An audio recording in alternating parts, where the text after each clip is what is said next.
আসসালামু আলাইকুম। এক ভাই কমেন্ট করেছে যে ভাইয়া নিউজিল্যান্ডের ওয়ার্ক পারমিট নিয়ে কাজ করেন না। না ভাইয়া, আমরা নিউজিল্যান্ডের ওয়ার্ক পারমিট নিয়ে কাজ করি না। কেন কাজ করি না? কারণটা হচ্ছে যে এটা অনেক লং টাইম প্রসেস, অনেক দিন ঘুরতে হবে। দেন আপনি পাসপোর্ট জমা দিয়ে রাখবেন, আপনি একটা অ্যামাউন্ট দিবেন আমাদেরকে। সো অনেক দিন ঘুরানোর পরে তারপর হয়তো বা বলবো যে আপনার কাজ হয় নাই, আপনার সার্ভিস চার্জ কাটছে, আপনি এই টাকাটা বাকি টাকাটা নিয়ে যান, আস্তে আস্তে করে আপনাকে টাকাটা দিয়ে দিব। সো আপনারও একটা প্যারাশানি, আমারও একটা প্যারাশানি, যার কারণে হচ্ছে যে নিউজিল্যান্ডের ওয়ার্ক পারমিট নিয়ে আমরা কাজ করতেছি না। তাহলে আমরা কি ভিসা নিয়ে কাজ করতেছি? আমরা কাজ করতেছি ট্যুরিস্ট ভিসা নিয়ে। এটা আমরা কিভাবে, এটা কিন্তু আসলে কন্ট্রাক্টে না, ঠিক আছে? সো কন্ট্রাক্টে না, তাহলে কিভাবে? আপনাকে অবশ্যই এম্বাসি ফেস করে ভিসা পেতে হবে। সো সেটা কি সাদা পাসপোর্টে কি আপনি পারবেন বা অ্যাপ্লাই করতে পারবেন? হ্যাঁ, আপনি সাদা পাসপোর্টে অ্যাপ্লাই করতে পারবেন। যাদের ভিজিট আছে তাদেরটা সব থেকে বেটার। 6 মাসের ভিতরে যাদের 3টা দেশ ভিজিট আছে, ইন্ডিয়া পাকিস্তান বাদে, এবং ব্যাংকে 10 থেকে 12 লাখ টাকা আছে, সো তারা চাইলে আপনারা এটা অ্যাপ্লাই করতে পারেন কোনো প্রকার টাকা ছাড়া। ভিসা হওয়ার আগে 1 পয়সাও আপনাকে দেওয়া লাগবে না। কিন্তু যাদের সাদা পাসপোর্ট তাদের হচ্ছে যে সার্ভিস চার্জ 35,000 টাকা দেওয়া লাগবে।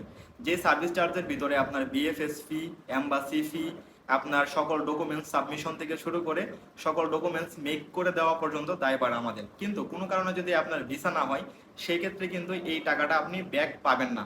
তাই যারা বলবেন যে ভাই এই টাকাটা ব্যাক করে দেওয়া লাগবে, তাদেরকে বলবো যে ভাই আপনি 3টা কান্ট্রি ভিজিট করে আসেন, আপনার পাসপোর্টটা অনেক ভারী হবে, ভিসা হওয়ার চান্সও 99% হয়ে যাবে। সো সাদা পাসপোর্টে আপনার ভিসা হওয়ার চান্স কত পার্সেন্ট? 95% visa ratio. আমরা ওইরকম ভাবেই আপনাকে অ্যাপ্লাই করে দিব যেন আপনি ভিসাটা পান। কেননা আপনার এই যে 35,000 টাকা নিচ্ছি, সেটাতে আমাদের সার্ভিস চার্জগুলোতেই সবকিছু ডকুমেন্টস মেক করে সাবমিশন করতে করতে এগুলো হচ্ছে যে চলে যাবে। সো আমরা চাইবো যেন আপনার ভিসাটা হয়ে যায়, ভিসা হওয়ার পরে আমাদের একটা প্রফিট থাকবে। সো তাহলে আপনার টোটাল খরচ কত যাবে? এটা হচ্ছে ভিসার উপরে ডিপেন্ড করে। আপনি ভিসা পাইছেন, ভিসা পাওয়ার পর ভিসার একটা রেট থাকে।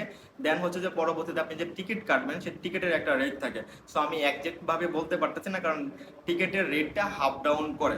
সো সেটার উপর বেস করে হচ্ছে আপনার টোটাল প্যাকেজটা সাজানো হয়ে থাকে। সো আপনারা যারা চাচ্ছেন যে আপনি ট্যুরিস্ট ভিসা যেতে চাচ্ছেন, তারা চাইলে যেতে পারেন। অনেকে আবার বললেন না যে ভাই ট্যুরিস্ট ভিসা দিয়ে গিয়ে কি আমি কাজ করতে পারবো ওই দেশে? দেখেন, ওই ওই সব দেশে যারা যেতে চায় তারা কিন্তু ট্যুরিস্ট ভিসাতে যাওয়ার পরে ওইখান থেকে ঘোরার জন্য যেতে চায় না, এত কষ্ট করে ভিসা পাওয়ার পর।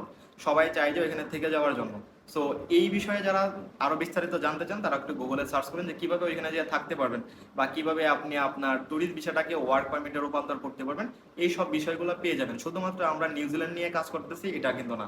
নিউজিল্যান্ড, অস্ট্রেলিয়া, লন্ডন, তারপর হচ্ছে আপনার ইউরোপের সেনজেনভুক্ত কান্ট্রিগুলো নিয়েও আমরা কাজ করতেছি। সো এক একটা রেট এক এক রকম। রেটটা অবশ্যই আপনারা আমাকে ইনবক্সে অথবা টেলিগ্রামে মেসেজ করে জেনে নেবেন। সবাই ভালো থাকবেন। আসসালামু আলাইকুম।